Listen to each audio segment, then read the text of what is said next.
Bienvenue à tous, je m'appelle Julien François et il me fait plaisir d'être votre animateur pour ce dernier épisode de cette courte série de panels.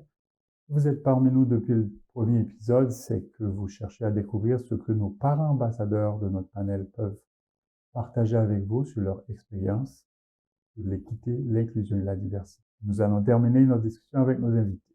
La question qu'on a, et on la pose directement à Alice, c'est une question à deux parties. Sentez-vous assez outillé pour aider, encourager vos enfants à adresser des comportements ou des propos discriminants à leur endroit? Et la deuxième partie, êtes-vous en mesure de les aider à y répondre sans avoir à blesser en retour leurs camarades ou autres personnes? Je suis contente de pouvoir répondre à cette question de façon assez positive parce que oui, aujourd'hui, je me sens très bien équipée, pour, aider mes enfants à faire face aux situations de discrimination. Tout simplement parce qu'on y va avec les erreurs et les situations difficiles qu'on a rencontrées et on développe des façons de faire qui fonctionnent.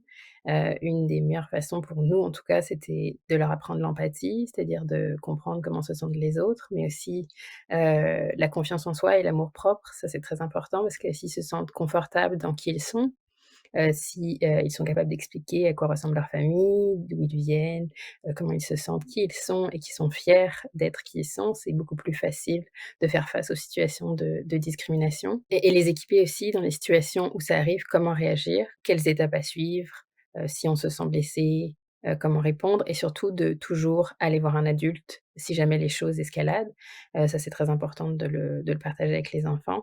Donc aujourd'hui, oui, je pense que je suis bien outillée, mais ça a été un long chemin, un long apprentissage, hem et je suis arrivée on arrive aujourd'hui à du succès et de la réussite. Merci, merci bien.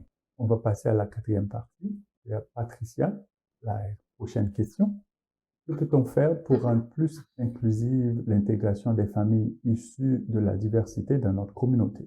Selon moi, ça serait d'avoir la chance pour ces familles-là de bien se présenter à la communauté, d'avoir la chance d'échanger au sujet de leur culture, d'où ils viennent, de la façon dont ils vivent pour pas que ça soit non plus un secret pour tout le monde.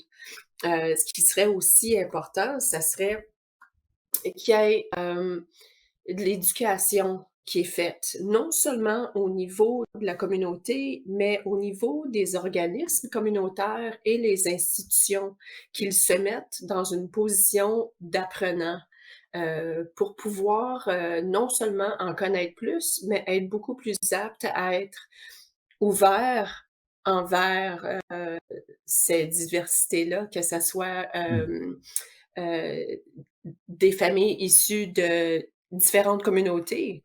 Donc, oui. parfait. Merci, merci bien, Patricia. On Mmh. va enchaîner avec la prochaine question. C'est à Ruben. Quelle est votre vision sur l'inclusion à moyen terme, d'ici 3 à 5 ans? Bah, je me baserai sur, mon vécu dans cette société et je dirais que de nombreux efforts, sont déployés, hein, pour favoriser et encourager l'inclusion, que ce soit des communautés, minoritaires ou des communautés aussi variées soient-elles que celles qui vivent déjà sur place et autres.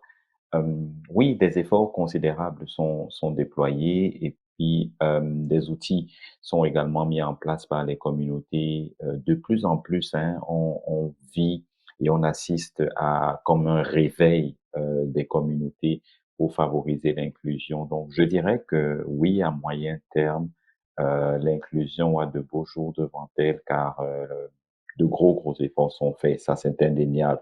On n'est pas au bout du parcours, il y a encore, du chemin à parcourir, mais on ne peut non plus ignorer les nombreux efforts qui sont déployés, ici et là pour favoriser comme l'inclusion. Donc voilà, je me dis, on connaîtra moins de situations d'exclusion et on connaîtra plus, de situations où des une vision inclusive, dans nos communautés, à moyen terme. Merci bien. Donc, ceci, on arrive à la fin de ce panel de ce soir. C'est un plaisir d'avoir été parmi vous tous et d'avoir animé ce panel. Si ce n'est pas fait, je vous invite tous à découvrir la formation en 3 modules intitulée Sur le chemin de l'équité, Merci encore à nos invités d'avoir été au rendez-vous et d'avoir servi de modèle pour d'autres parents ou membres de la communauté. J'aimerais remercier mon équipe, l'équipe Le Réveil, et souligner que ce panel est une initiative de parents partenaires en éducation et qu'elle est rendue possible grâce au gouvernement du Canada et de l'Ontario qui ont financé cette initiative.